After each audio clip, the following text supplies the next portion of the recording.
Cavalry units in Lords of War appear in almost every army. A notable exception is the Dwarves. They don't have any cavalry, but almost all other armies do. Cavalry units have some special functions which, if you're playing the basic rules of Lords of War, you don't have to worry about. If you're playing the intermediate Lords of War rules, then cavalry rules come into play.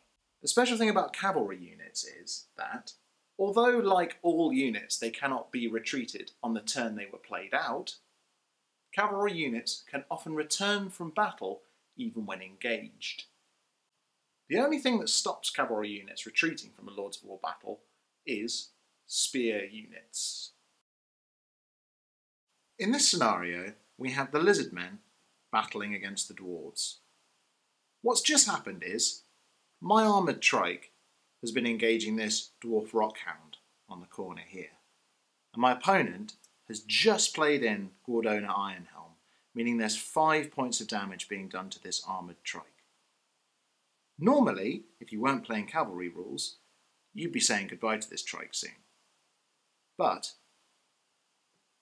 if I play in Droka Klantos here, one of the lizard men command cards, his 3 plus the 4 from the armoured trike eliminate this dwarf rockhound. Now, rather than worrying about Gordona Ironhelm, who's an infantry unit, this armoured trike can now retreat, replenishing my hand up to 6 cards at the end of my turn, and Gordona is in trouble. I've got away scot-free.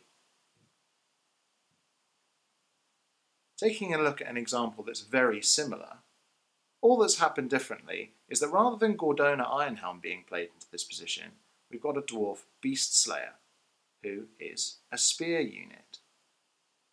My armoured trike is still doing healthy damage to the dwarf rockhound, and the armoured trike is actually taking less damage than he was previously. If I react in the same way and play out Droka Klantos into this position, I still eliminate the dwarf rockhound, but my armoured trike, he's now locked in. In the long run, that is a tactical win for the dwarves. There are tons of examples of cavalry units across Lords of War, including the likes of the Templar Lancer, the Orc Warhog, or the mighty Cerberus from the Undead deck. Try playing around with cavalry rules. They make cards a lot more nimble, and they mean that you really have to keep an eye on your spear units.